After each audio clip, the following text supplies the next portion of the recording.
please welcome Lynette Pang, Alan Go, Danny Tang, Candina Weston, and Prakash Somosundram to the stage. Dance for me, dance for me, dance for me, oh, oh. I never seen anybody do the things you do before. They say, move for me, move for me, move for me, eh, eh. And when you're done, I'll make you do it all again. Hello, hello. I said, oh my God, I see you walking by. Hello, very important people. Welcome to the 18th All That Matters. Thank you so much for joining us. We'll start by just asking you to introduce yourselves. Who are you, and tell us a little bit about who you work for and what you're doing. I'll start with you, Lynette. I know who you are. By the way, it's Lynette's fault that everyone is here because she persuaded us to move music managers from Hong Kong. Hi, good morning, everyone. There's a backstory, and I'll tell you over drinks. My name is Lynette. I'm the Deputy CEO for the Singapore National Arts Council. Before I joined the National Arts Council, I was the CMO at the Singapore Tourism Board. At the National Arts Council, we believe very much in creativity, and what we do is we're here to help the arts industry thrive. Brilliant. Thank you. Danny. All right, now it's a classic, is it on, is it not on? Hi everyone, I'm Danny Tan from China. I am the co-founder, CFO, and head of Global Strategy Office at VSPO. Now, VSPO is an esports company. We're the largest esports company in China, one of the leading in Asia. For those of you who are not so familiar, esports basically is organized professional tournaments organized around games. We used to organize competitions around sports. Now we're just organizing that around a new medium of sports, the way that I see it. Happy to be here and happy to talk about gaming and esports anytime, anywhere. Welcome, Danny. And it's first time at All That Matters, right? Yeah, first time. Brilliant. Alan. Hi, morning everyone. I'm Alan Go, CEO of Sports Singapore. Into my 6th month now. I took over April Fool's Day and quickly realized it wasn't a joke. My first time at All That Matters too. But I understand my predecessor, Tang, I don't know if he's here. He shows up at these things frequently, but he's supported this for the recent years, and happy to be here. Sports Singapore is the government agency in Singapore, and we handle 2 main baskets. We support high-performance sports, our athletes representing Team Singapore, and we try to promote sports in our community, mass participation. Thank you. Fantastic. Welcome to All That Matters. Candina, you're wearing a few hats today. Yeah, a few hats. So I'll try and do the short version of the explanation. So at the moment, I'm independent consultant, playing basically, but I've just left Microsoft after 24 years, where I did a number of marketing and transformation roles across Europe, the US, and Asia. One of the roles that I did most recently was transformation of our global events platform during COVID. Monetization, demand generation. I had the engineering and data teams. So that was the first big global event that was run by a company actually after COVID started. So that was interesting. But so what I'm representing today is future of marketing, especially when you think about AI and technologies, talking about how we've been applying it across the tech industry and what you might be able to expect going forward from these technologies, hopefully demystifying it a little bit. So. It's welcome to All That Matters, and it's great. You are one of the people that's allowed to talk about AI, so we've got you waving a flag there. Prakash, welcome back to All That Matters. Tell us a little bit about yourself. Hi everyone, my name is Prakash, CEO and co-founder of Enjinstarter. What we are an accelerator. We identify projects in gaming, entertainment, and the metaverse. We invest and we actually help them raise capital. We're also ecosystem builders. We work with brands and Web2 companies that are looking at coming into the Web3 space. Very honored to be here. I have been an attendee of All That Matters for many years. I've spoken as a panelist, and last year, we worked very closely with Jasper to create Web3 Matters. I'm very excited to be returning this year for the 2nd year. Yeah, so as a shameless plug, Web3 Matters is mostly happening in the Imperial Ballroom. And it starts right after this session as well. But thank you for your partnership there. Lynette, what you're here, representing arts and culture and music, and what matters to the NAC? Well, firstly, creativity matters. I would say three things that's occupying our minds these days. One really is community matters. Second is industry matters. And third is the city matters. So community matters in the sense that audiences and working with the community is very key to what we do at the National Arts Council. So we've recently launched our 5-year roadmap, and there are 3 strategic prongs. One really is about a connected society and the role of arts in that. And the second one is really about the shape and the physical manifestation of our city and how the arts and creativity can play a very important role. And the third one is really about industries, about the creative economy. So in terms of city matters, we believe very strongly that the environment can influence our lives and our mental state of mind. So very much moving ahead in terms of city matters, we hope to bring more art out into the city. And of course, what's very important to this room is the creative economy matters.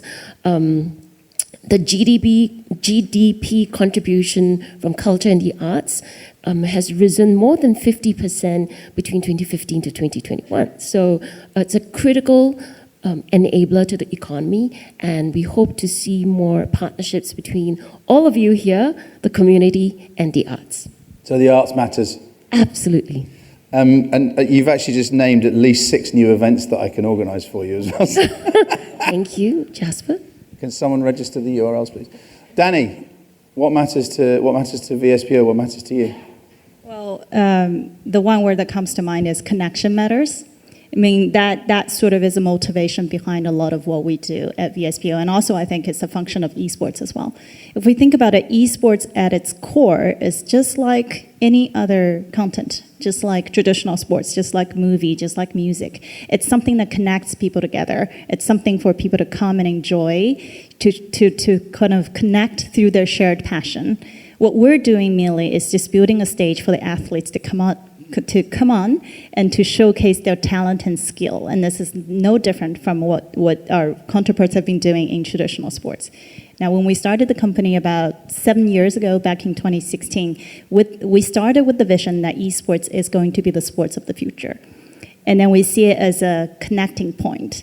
Now, not just as a connecting point for people of the same team, for fans that share the same passion, but also as a connecting point from what we believe in the nowadays, it's the fancy term is metaverse, of our virtual lives and our physical experience. Because we think about it, we look into the future, we see a future that we don't just live in the physical space, but we have our lives very much so in the cloud, in the virtual space as well. And then when we play with each other, it's not just the physical contact and physical interactions, but also the virtual interactions as well. And we see esports as kind of the portal between that virtual space and the physical space, and then to allow us to compete, not just on the field, but also on different virtual arenas as well. So there is the connection between fans, there is the connection between physical and virtual. And then what's also very important to us through esports is that we're trying to accomplish the connection across cultures. So across different languages, across different gender, race, age. I mean, when you log on to a game, it does not matter who you are in real life. Nobody remembers or nobody cares your hair color, your skin color, or what language or what religion you hold. I mean, all of those are important. But the most important thing, the moment you log onto a game and you start competing, is your gamer ID, is who you are as a gamer. And that's how people are connected, or the way that we see it, and especially in today's society, that it's very important for us to have a common ground where we come and we kind of just see each other as who we are at the core. Now, for every gamers, that will be our gaming skills and our preferences, the different heroes that we pick, the different strategies that we take. And we see esports as creating a central hub for that as well. Fantastic. And we'll come back to talk a little bit more about esports in a second. But Alan, same question to you. What do you see? What's big for the sports industry right now? So if your question is about what matters to sport, there's too many things. I was gonna just focus on one, but Danny has said what I wanted to say, so that's very good. I can borrow her answer. But in all seriousness, I think sports hasn't changed in some ways. We all are supporters of sports. It unifies people. It's almost a religion for certain sports and certain teams when you play one another. So really, what doesn't change is athlete trying to improve, trying to support the ecosystem. What doesn't change is getting community to come and participate, get healthy, get fit. What doesn't change is coming to support your favorite teams, supporting your own national team players. But I was going to say that the one thing that is changing is technology affecting sports. Esports is one factor. We organized the inaugural Olympic Esports Week in June. And what I was most heartened to read is the little grants that we've been giving from Sports SG to small companies. One of them was Reflect Technologies that specialize in motion sensing, and they did up the Olympic Taekwondo Esports event. And for those who are in Singapore, that was our surprise. Our two Singaporean young youths beat two ex-Olympians, real Taekwondo Olympians, and we won a gold, which we didn't expect. So that's very exciting, only because it just shows what you can do with technology. So everything from improving high performance to the athlete, improving sports science, to community, the fan experience when you're going to a stadium, or even when you're exercising every day, how do you connect with someone who's not physically next to you, but you're able to raise, have bragging rights over how much you've cycled, how much you run, how much calories you burn. So I would say technology is one big topic. We could break it down in quite many ways. But the analogy I always use is we're all old enough to remember the day where laptops were a certain size, cell phones were a certain size, GPS was a separate entity, and somebody had the idea to put it all together. And then today we behave as if we can't live without all of it in one gadget. So what's the next thing that technology can bring for sports, indeed for other domains, that could just improve the way we engage and connect with one another? Fantastic. Well, actually, the Virtual Olympics were a brilliant event. So, Danny, you and I actually met at the Virtual Olympics. Technically, we were on stage at the Virtual Olympics, which I think makes us Olympians. You're welcome. There you go. I'm going to get the tattoo. Candina, obviously, I think you're going to be talking about AI later today. So what's happening there? What matters there, and where are we going to be? Yeah, I mean, it feels like an overloaded topic at the moment, but I think the reason why is there's a lot of things that are unexplained around it, and so hopefully we'll be able to kind of demystify some of those things later. But I was sitting in the lounge earlier and someone's like, too much AI. There's it's so overwhelming. But what I would say is what matters is the AI is here to support people. And so if I talk about it from a marketing perspective, it's like at the end of the day, it's all about your audience. And how is the AI actually supporting the audience from both a data, insights, and content perspective?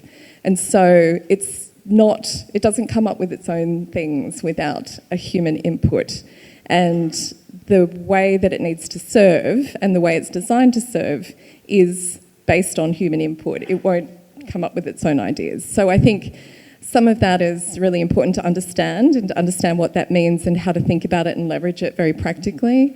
The other thing I would say is it's also here to serve some big topical areas that will also be talked about during the marketing track in regard to sustainability, diversity. There's a lot of other things that can be used just from an insights perspective. So hopefully we'll be able to break that down a little bit more. Fantastic. And Prakash, you've only got half an hour to answer this question.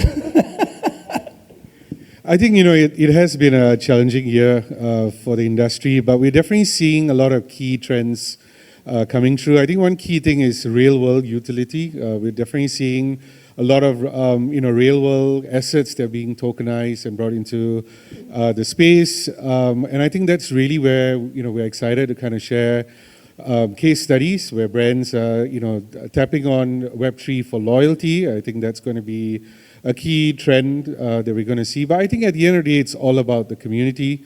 And if we can now leverage the technology and, partner up with all the other vertical partners, this is where we can actually bring a whole lot of new people into the space to participate, to co-create. And that's really what's exciting us with the sustainability piece, because each one of us has a role to play in that, whether individually or corporately, and we feel that's one unifying team that we're looking at building on, not just over the next 3 days, but to take this into a movement and, bring this out and be proud that, we started a movement here. We had all these people coming in to exchange ideas, to interact and network, but we also did good at the same time.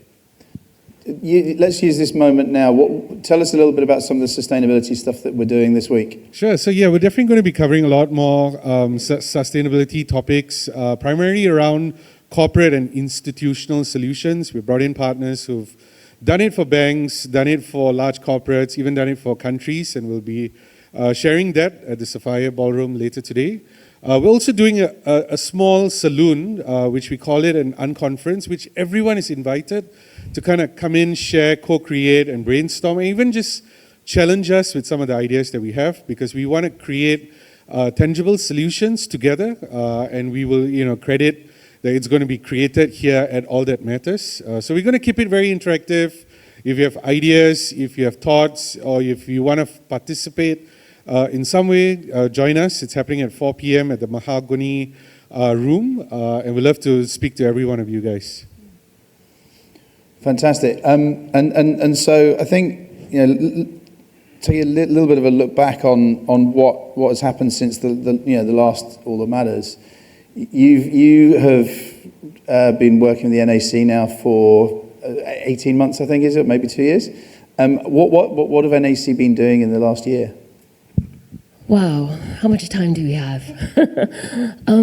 Well, I guess one of the interesting things, and I'm sure it's a common challenge for all of us in this room, is really what's our roadmap post-COVID, right? How are we thinking about bringing audiences back? For us at the National Arts Council, it's about back to arts experiences and events, and I'm sure for many brands, it's about whether it's about consumer goods or banking or manufacturing or gaming, things have changed, right? So, and also the industry has changed. There's some fundamental structural changes, etc. The technology has grown drastically in the past 2 years. So what we've been doing in the past 2 years has really been rethinking and refining our strategy and roadmap for the next 5 years. So we've spent the past 2 years really getting comments from the community. And today, I think for whether it's the government or for any corporate, you can't launch a plan, you can't launch a new product without getting customer insights and really hearing from the ground on what people are thinking about and what the friction points are. So we spent the last 2 years, we've spoken to about 16,500 people. From the industry, stakeholders, as well as the public, to sort of, hear what concerns them, what are they passionate about in terms of creativity, what do they want to see for the arts as an industry member or as, a member of the public. So with that, we've sort of we've taken the comments and the feedback, and I was very amazed. We had 2,000 over written comments sent in to us, but aside from that, we structured the plan into 3 key pillars. One really is about the society, what is the arts role in society? And the second one is really from a city planning, because with the government, from a city planning, infrastructure, placemaking and spaces perspective, how can we weave in the arts? How can it be meaningful to how we live, work and play? And third, of course, is really the nexus between the commercial creative sector and the arts. And I think increasingly so in today's world, we see the arts and many different industries coming together. If you're a writer and you're a novelist, you can write for film, you can be a content creator, you can write for game, right? If I'm a director or an artist, I can create a character for a game or an IP for a film. So we do see the metaverse or the many verses, the multiverses are emerging, and that is very exciting for us. Fantastic. And I think what I've seen working with you is it's wonderful to see how the NAC does encourage the arts communities to connect with the non-traditional arts, so the tech communities, the media communities, and try and teach them how to sell, how to market themselves, right? So full credit for what you and your team are doing there. Danny, on gaming, what are the trends? What are the big trends that have been happening over the last few months? Well, it's kind of surprising to think about the fact that last year was probably the first pre-COVID year that we've had, right? So from our perspective, we've seen a return of offline audiences. Now, with all the regulations and rules, restrictions easing, we're finally seeing packed arenas again. And, I really miss the days when we have 10, 20,000 people just, chanting for rooting for their team in the arenas, and we're seeing that again. And that also is a sense of kind of restoring to normalization for the industry. As we think about it, I know some of you might hear the buzzword esports over and over, and it sounds popular, but actually if you think about where it could be, I think we're at the very early stage of esports. So what's very encouraging over the past 12 months, is that we see esports being recognized by a lot more mainstream people. I mean, one thing that I used to joke about, someone asked me, what's the roadblock for esports? What do you think could stop esports, or what's the challenge, right? For me, really the biggest challenge is time. Is we need this generation of gamers to grow up to be decision makers, policy makers, so they realize they can really understand the power behind esports. But we've seen that trend happening over the past 12 months. I mean, we've seen right here in Singapore, we've seen the inaugural Olympic Esports Week, which we talk about wanting to get that to 2, and hopefully that will happen soon. And then, of course, right in September, end of September, we're going to see esports titles officially competing as medal titles in Asia Games. We're going to see 7 titles of esports.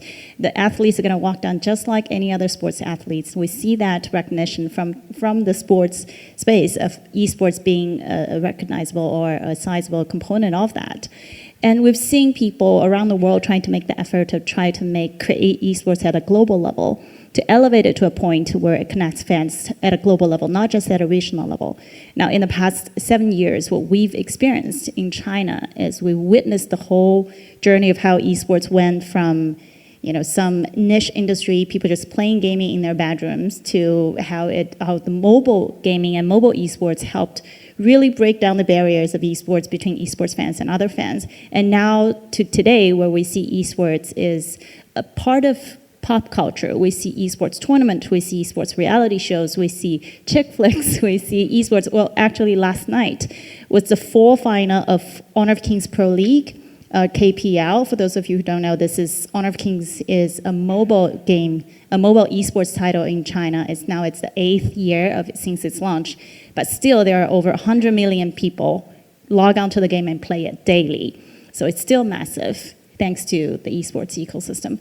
And then we're seeing that after last night. If you scroll down the most popular or most talked about topics on Weibo, which is our version of Twitter, you'll see that the top 40 are all related to Honor of Kings. Everybody's talking about it, everybody's watching it. So this is really a phenomenal journey to go from 0 to where we are today. And then this is not just an isolated event in China. So over the past 12 months, we've seen partners around the world trying to see what esports can be in different markets of the world. You talked about an artist from Saudi Arabia. I mean, they've been doing a lot of great things. One of the great things that they've been doing over the past year, especially for our industry, is that they're creating IPs, they're bringing partners from around the world, for example, EFG from Europe and us from Asia, to try to create something at the world level. They've launched Gamer S8 last year, and then this year is the 2nd year in the making, and then we're very much looking forward to how that could sort of grow into in future years. Fantastic. I mean, and we have a great gaming program over the next 2 or 3 days. I mean, Mark Che, the Global Esports Federation, are here and very kindly have supported the drinks tomorrow night down at Good Ship. So come meet the gaming community. Alan, since your inauguration, at the beginning of April, you've been busy, right? I mean, you had the rugby sevens, and congratulations, by the way, as a rugby player and coach, Singapore being part of the new sevens. Global series is fantastic. Congratulations on that. But how's the year been for Sports Singapore? Well, it's been exciting. I'll just pick up from what Danny said. We're coming out of COVID. So interestingly, in terms of the sports lens, COVID was not too bad. People were at home. People got more active. So our recent sports participation survey found that we had unprecedented high levels of individuals engaging in activities, sports activities, coming together where the restrictions allow. But coming out of that, we expect a dip because people are trying to resume life pre-COVID.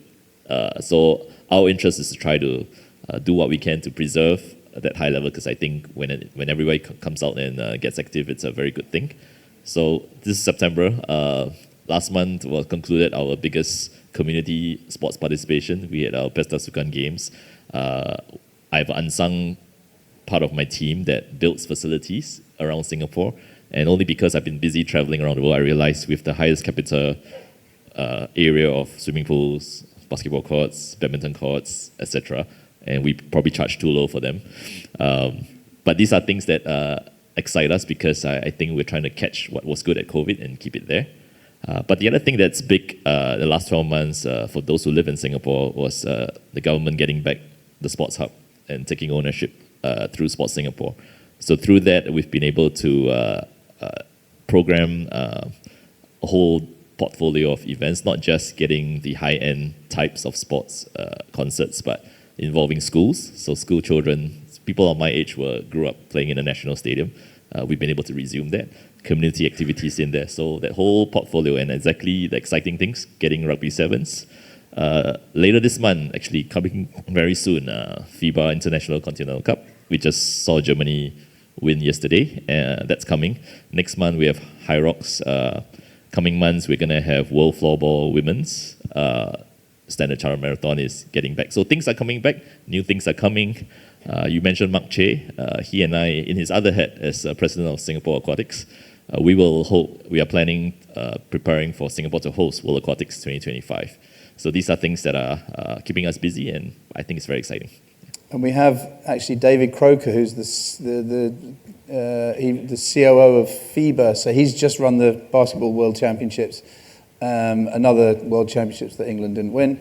But he's here on Wednesday to talk about how they did there. And Galestine is in the room here today. I think we might be giving away some tickets for the upcoming basketball competitions as well. So watch this space. I'll keep you a ticket for Rugby Sevens next year. Done. That's on camera. Candina, what's been, you were working at Microsoft, you said, and stuff, but what have you seen really happening this year? I mean, every day must be different for you. Yeah, I think one thing that I would say is what's happened in the last 12 months, especially around AI and ChatGPT, is it's put a lens on creativity and creation and the impact on that in a way that I haven't seen for ages. So I don't know if anybody's noticed, but everybody's talking way more about creativity, creators and other things associated with that than they have in a while, I think. And I think it's important to understand like a little bit behind that process as well, because it was very highly orchestrated kind of launch, actually. So AI's been around for a very long time. Everybody's probably using it already without realizing it. If anybody's using a Google or a Meta or a Salesforce or a Microsoft or whatever program, you're already using it. So it's been around for a while, but all of a sudden ChatGPT is launched, and there was a very highly orchestrated communication process around that, which generated a ton of news and a ton of events and that sort of thing associated with AI specifically, even though it was really triggered by ChatGPT. And I think what that puts a spotlight on is the power of communication and marketing and the responsibility and the impact that you can have if you're actually sending out the right message, using data in the right way, and you're influencing audiences in the right way. So I think this has created a huge opportunity for people in this room in terms of how to actually leverage that and how to actually move forward with that in a way that makes sense for the problems that we're trying to solve. So I think that's the biggest thing I would say in terms of what I've seen this impact. It doesn't mean that other things are going away. Web3 is not going away. The metaverse hasn't gone away. It's just other ways of reaching audiences, other ways of thinking about the technology. The AI is supporting all of these things. It's not replacing it. So I think it's just important as communicators as well to kind of keep that lens on communication. Like, what is it that you're actually receiving? and how can you leverage your skill set to take advantage of these things and move things forward in the right way. So huge opportunity for that now with the trend that's emerged in the last 12 months. It very much, I mean, I wasn't joking, 90% of our program is written by ChatGPT, and it's not doing someone out of a job, it's helping me write the program, and I think one of the themes that's coming through is work with it, not against it, right? Because if you work against it, you ain't gonna win. Yeah, absolutely. I'll just add on to what you were saying there. It's also, if you start using the data in the right way, it actually exposes the gaps in what you're already doing. I mean, we're all still receiving ads that we don't want and things like that. What you can do then is actually break it down and get to a level of, greater hyper-personalization, which requires more content. And so it really depends how you look at it. Do you want to use it as a cost-cutting thing and kind of just stay where you are? Or do you want to use it as a growth mechanism in terms of reaching new audiences and existing audiences in ways that are more relevant? So it's literally just how you look at it and how you're actually educating and moving forward around it versus fighting against it. And Prakash, you said the world has changed since we did the first Web3 Matters last year. What are the trends? What's the good stuff that's been going on in Web3? I think everyone's now getting deeper into the storytelling aspects. I think in the early days, a lot of it is built around hype, but now we're leveraging all the AI tools that we have. We can create stuff a lot more dynamically, and it's a lot quicker and faster. We can respond to trends, and I agree, right? We are living in a phase of hyper-localization, and we experiment and we build stuff very, very quickly, and this is something the Web3 community is kind of picking up. But this is where we're also starting to see a lot more brands kind of leveraging and doing these partnerships. You guys are going to hear from Yat again on Wednesday, and he's huge on that, right? He is a big believer in the whole digital ownership pace, but he's also now gone into education.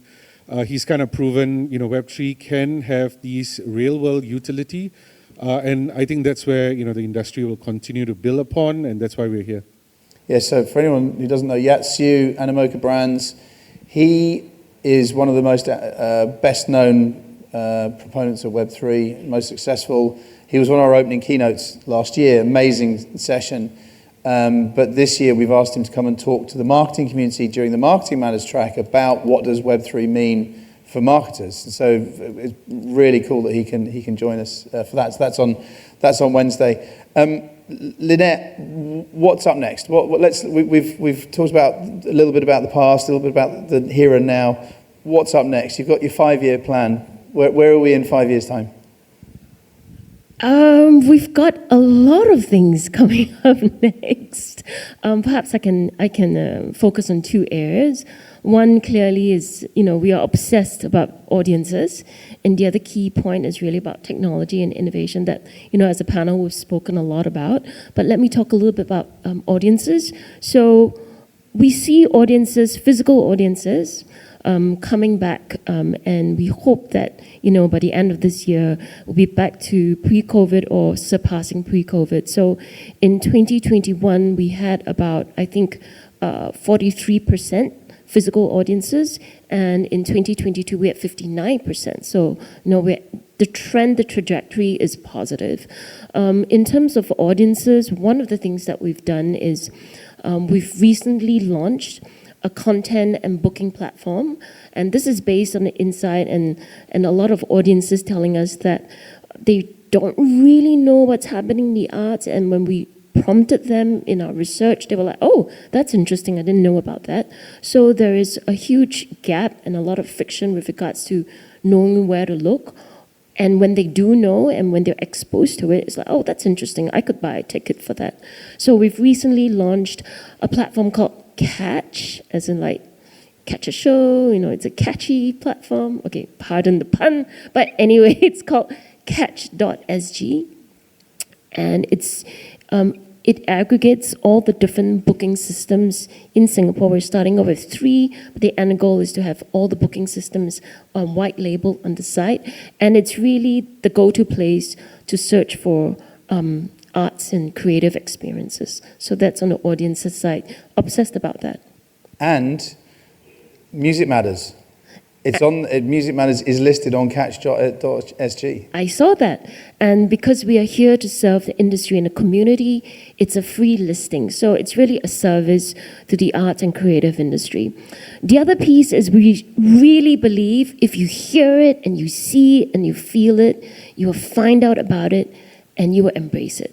So what we're trying to do is we're trying to bring local music and the arts and poetry out to the people. So as you know, Jasper, you might know, some of you who live in Singapore might know that we have a huge campaign where if you are traveling on the Singapore train system and you hear music, that's because of a partnership we have with the Singapore train company called the SMRT to have local music streaming at local stations, and in time to come, you'll be seeing local poetry and visual arts as well. And you will see more artists playing at the stations. So that's some of the work we're doing on the audience side of things. And if you look at innovation and technology, our role really is to help the industry experiment and to go into what's next. So we've got 2 projects that's going to be launched. One is called Arts Time Metaverse, so hopefully I'll be able to work with some of the folks on the panel. And really it's a program and a fund to help folks from the creative industry, and we'll be pairing them up with folks who are experts in the metaverse to get them to produce and to innovate and experiment and to produce MVPs. The other project we have is called an Arts Times Tech Lab that we launched last year, which was sort of an experiment, and we're scaling it up this year. So what we're trying to do is really to see how we can bring technology into the area of live arts performances. And the National Arts Council is incubating that, we're funding it. So this is going to be launched in conjunction with the Esplanade, who are the live theatre performing arts events experts. So we've married them with technologists and arts companies. So that's just some of the things that's coming up. So you're quite busy. Quite. Well, good luck with all of that. Danny, what's exciting in gaming land? Okay, well, I want to answer that with a question to the audience first. So raise your hand if you've been to an esports event over the past year or ever. Great. I've seen a few. I haven't seen everybody. So that's what's coming for us. I love what you said about audience, focusing on the audience experience. They have to be there. They have to experience it, to get it, to feel it. And my goal, and I think part of our goal at VSPO, is that over the next coming year to continue to provide the best esports experience, both online and offline, so that everybody in this room and also everybody outside of this room as well get to experience esports the way it should be in their home market, just as much as we enjoy it in China. So I think that's our goal of the coming year. Fantastic. Alan, what's in store? What's coming up next? Asian Games, September, Hangzhou. I just saw Tang come in. I spoke a lot about you before you came in. But Asian Games, only because these days when I walk around and people know what I do, they talk to me about a few themes. A recurring one is how our Singaporean lady sprinter, Shanti Pereira, has been breaking records. She's got the fastest times in 100 meter and 200 meter. Nothing to do with me, because obviously you can't turn a sprinter that great overnight, but it's credit to Teck In and his team for their long-term vision. But the bigger theme is whenever we have games and we have champions to celebrate, people who do well, it brings the country together, brings people together. And I think we've also had a 16-year-old Maximilian Mader, world champion in sailing, kite foiling, also going to do well, we expect, both in Asian Games and upcoming Olympics. So these are things that are very exciting. It's what's next. COVID has bunched up our SEA Games, Asian Games, and Olympic schedule, so I'm getting to experience it all in one bunch. But it's just very exciting to see the whole country coming together to support, and everything else that we do that can bring communities together, be it in esports, in the arts. I think that's worth every effort putting into. So collaboration is key. I mean, you did for the triathlon recently. Yes. You had the night the music run as well, right? That's right. So that looked great. Candina, what's exciting? I'm looking at clocks now, but what's that's not AI, is it? That's digital. I mean, it's all exciting, right? Yeah, it's my event, so I can. There was one, so Gary Vaynerchuk had this great quote, which was, "The data will expose us all." And it's like, I think that's a great way of summing it up. And it's not to be afraid, it's more the fact that we're not using data in the way that we could to optimize how we would actually move forward, how we would use resources, how we would manage processes, how we would solve things. And so I think there's a lot of wasted energy and effort in that at the moment that could be put to better purposes. And so I think what this has the opportunity to do is kind of really disrupt. So we've been looking for disruption. We've been talking about how do we actually solve some of these things. I think in understanding and leveraging it in the right way, it will uncover a lot of gaps, and it will force us to actually move forward and solve some of the things that we've been talking about for a long time. So I think that's the big thing, and I don't think it's a scary thing. I think it's just more how you embrace it and move forward with it. Fantastic. And Prakash, final word. Sure, yeah, I guess ecosystem building is the key for us.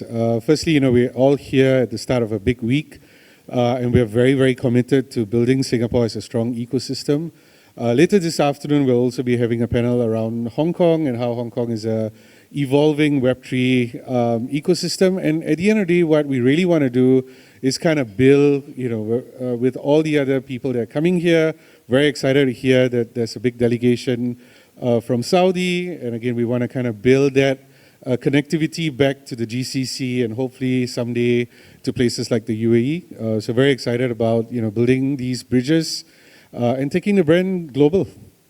Fantastic. Well, I've written, as ever, a ton of notes here, but it's great, as I said at the beginning, to be able to peer over the fence to see what's going on in other people's industries, so you can understand a little bit about what's going to be talked about during the week ahead in these three crazy days and nights. But we talked about community and connections. We talked about culture, technology, accessibility was really interesting. With the virtual games, it was about bringing so many people together live and virtually as well. Obviously, we talked about arts, sustainability. Esports is young. But growing up, I thought that was a very interesting insight as well. Talked about audiences, live events for everyone is good because we prefer live over. But I think the most important thing that I can get here is that the arts matters, that gaming matters, that music matters, that sports matters, that marketing matters, and that's all that matters. And so with that, I'm going to say, for the first time ever, we started on time for the first time in 18 years, and we're finishing the first session on time for the first time in 18 years. This is a trend.